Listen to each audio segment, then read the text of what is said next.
La lutte pour les droits de la femme, substrat de l'état de droit en RDC, tel que prôné par le président de la République Félix Tshisekedi. La section bleue s'aligne derrière cette vision.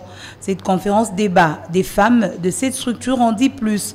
Devant un auditoire rempli à 90% des femmes et en présence du conseiller du chef de l'État en matière des infrastructures David Moukeba, la Ligue de femmes de la section bleue a éveillé les consciences. D'abord par un scénario qui cadre avec la circonstance. Ensuite, les exposés des femmes dynamiques de la section bleue sur notamment l'éveil de la conscience, le sens même de la trilogie en 3 R de section bleue, rêve, réveil et renouveau. Enfin, un moment aussi spécial de cette conférence, un témoignage de cette femme leader du Zimbabwe, Dr Tereral, qui en dépit des obstacles a su défendre ses droits et accomplir son rêve. Faisant d'une pierre deux coups, le coordonnateur national de la section bleue a procédé à l'installation de la Ligue nationale des femmes et de la coordination provinciale de Kinshasa.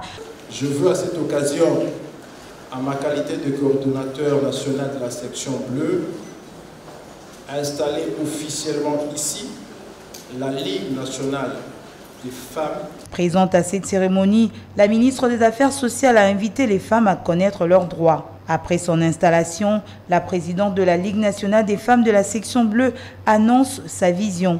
La section bleue, c'est une torche, hein? C'est une torche qui éclaire.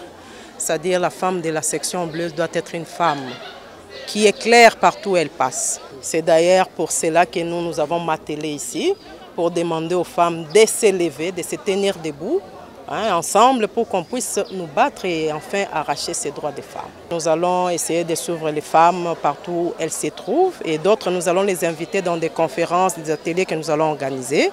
Essayer de conscientiser la femme, c'est ça le travail qu'on s'est donné. Cette installation intervient après celle des coordinations des provinces du Lualaba, du Kwilu et du Congo central.